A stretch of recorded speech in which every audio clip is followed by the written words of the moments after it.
तो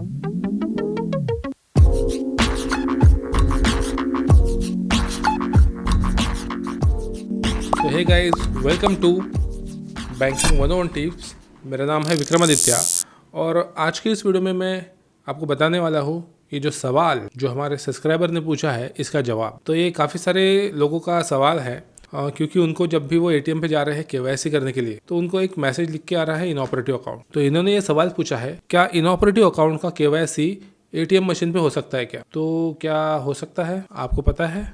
I think आपको पता होगा, फिर भी मैं बता देता हूँ जिनको नहीं पता है। तो चलिए शुरू कर। तो देखिए, कुछ दिनों पहले मैंने ये वीडियो बनाया था जिसमें मैंने बताया था कि किस तरह से आप एटीएम मशीन पर जाके केवाईसी कर सकते। तो उसका पूरा डेमो मैंने बताया था, किस तरह से एटीएम पे जाना है, कार्ड डालना है, क्या सिलेक्ट करना है, केवाईसी कैसे करना। उसमें आपका केवाईसी का डेट चेंज हो रहा था, ठीक है। उसका पूरा डिटेल देखना है तो आप वो वीडियो देख लीजिए। अब इन्होंने ये पूछा है क्या इनऑपरेटिव अकाउंट का होगा केवाईसी, क्योंकि मुझे लिखकर आ रहा है इनऑपरेटिव अकाउंट। जब भी वो केवाईसी करने जा रहे हैं वहां पे लिखकर आ रहा है। तो देखिए, इनऑपरेटिव अकाउंट का मतलब होता है कि आपने पिछले 1 साल से बैंक में जाके कोई ट्रांजेक्शन किया नहीं, आप सिर्फ बाहर ही यूपीआई वगैरह से कर रहे थे, ठीक है, बट बैंक में जाके आपने किया नहीं। तो हर बैंक का अलग अलग क्राइटेरिया होता है। एसबीआई में अगर आप 1 साल से ज्यादा अकाउंट को यूज नहीं करते तो आपका अकाउंट हो जाता है इनऑपरेटिव। इस केस में आपको करना ये पड़ता है कि आपको जाना पड़ता है बैंक में जाके आपको केवाईसी करना है। केवाईसी कैसे करेंगे उसका पूरा डिटेल मैंने बताया है। आधार कार्ड, पैन कार्ड का जेरोक्स लेके चले जाइए, ठीक है। बैंक में आपको एक फॉर्म मिलेगा, एक फोटो साथ में रखिए, फॉर्म पे फोटो लगाइए, ये डॉक्यूमेंट जोड़िए। बैंक में आपका थंब इंप्रेशन लेंगे, ई केवाईसी होगा, उसके जरिए आपका केवाईसी अपडेट होगा, ठीक है। केवाईसी अपडेट हो गया। अपडेट होने में जितनी भीड़ रहती है उतना ही समय लगता है, एक्स्ट्रा कुछ समय नहीं लगता है इसको। अगर आपका पहला नंबर है तो आपका 5 मिनट में काम हो जाएगा। अगर आपका नंबर है 8वां 10वां तो हर व्यक्ति के 5 मिनट पकड़ के आप कैलकुलेट कर लो। तो आप ये बोलते हो कि सर बैंक में बहुत ज्यादा भीड़ रहती है इसलिए हमारा जाना नहीं होता। तो ऐसे समय में जाइए जब भीड़ नहीं रहती। मॉर्निंग के समय में जो सुबह 10 बजे है तब भीड़ नहीं रहती। तो आप अगर 10 बजे के पहले चले जाते हैं, आपका पहला नंबर लग जाएगा, ठीक है, तो आपका काम जल्दी हो जाएगा। तो आपको सबसे पहले करना है केवाईसी, ठीक है। केवाईसी हो गया।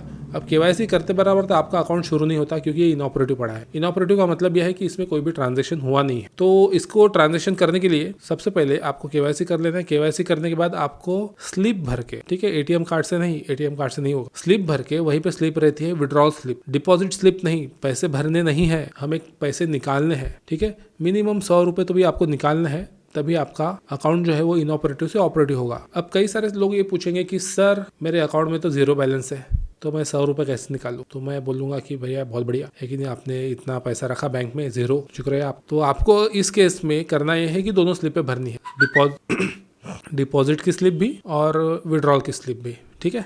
तो साथ में आप 500 रुपये 600 रुपये कुछ लेके चले जाइए। अगर आपके अकाउंट में कोई चार्जेस नहीं होंगे तो अच्छी बात है, ठीक है, बट अगर कोई चार्जेस लगे होंगे, बहुत पुराने कोई चार्जेस होंगे, एटीएम के चार्जेस या मिनिमम बैलेंस चार्जेस पुराने वाले, तो वो जो है वो चार्जेस आपको देने पड़ते हैं, ठीक है। तो उतने पैसे लेके चले जाइए, 1000-2000 रुपये।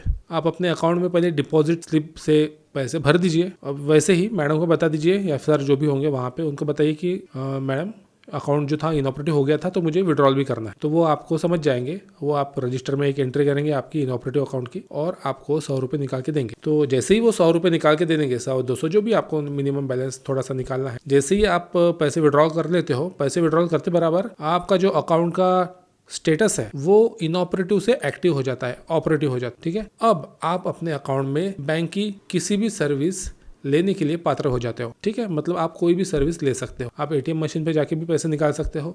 अब वो इनऑपरेटिव वाला मैसेज नहीं आएगा, क्योंकि आपका केवाईसी हो चुका है और आपने एक ट्रांजेक्शन भी कर लिया है। तो ये तरीके से आप जो है अपना इनऑपरेटिव अकाउंट में केवाईसी करा सकते हैं। बट ये जो इनऑपरेटिव अकाउंट में केवाईसी है वो एटीएम के थ्रू नहीं होगा, आपको बैंक से ही करना पड़ेगा। अब आप इसमें पूछेंगे कि सर मैं तो जहाँ पे मेरा अकाउंट है मैं वहाँ पे हूँ नहीं, मैं कहीं और हूँ। तो आप केवाईसी कहीं से भी करा सकते हैं, ठीक है। किसी भी एसबीआई की ब्रांच में जाके वहाँ के ब्रांच मैनेजर की परमिशन लेके आप केवाईसी कर सकते हो, क्योंकि जो काउंटर पे बैठे होते हैं उनके आईडी में उनका जो कैपेबिलिटी लेवल है उसमें ये केवाईसी होता नहीं है। तो ब्रांच मैनेजर का ओवरराइड मारना पड़ता है तभी ये केवाईसी हो सकता है। तो उसके साथ झगड़ा करने से अच्छा, जो काउंटर पे बैठा है उससे झगड़ा करने से अच्छा आप ब्रांच मैनेजर के पास जाइए या सर्विस मैनेजर के पास जाइए, उनके पास रिक्वेस्ट कीजिए एक रिटर्न में, ठीक है, और वहाँ से आप केवाईसी करा लीजिए। अब आप कैश विड्रॉल कैसे करोगे? तो इसके लिए तो आपको आपके पास कैश विड्रॉल स्लिप से होता नहीं है, ठीक है। तो ये भी आप ब्रांच मैनेजर की परमिशन के द्वारा, आपके पास अगर चेकबुक वगैरह होगा तो उसके थ्रू चेक से आप पैसे विड्रॉल कर सकते हो। उसके बाद आपका जो इनऑपरेटिव अकाउंट है वो ऑपरेटिव हो जाएगा, ठीक है। तो ये तरीका है इनऑपरेटिव अकाउंट को केवाईसी करने का। जो एटीएम से नहीं होगा, ब्रांच से ही होगा। तो फिर ठीक है, आई होप कि ये वीडियो इन्फॉर्मेशन आपको अच्छी लगी होगी। हमारे इस वीडियो को आप लाइक करके रख दीजिए। अब हम मिलेंगे नेक्स्ट वीडियो में, तो तब तक के लिए बाय।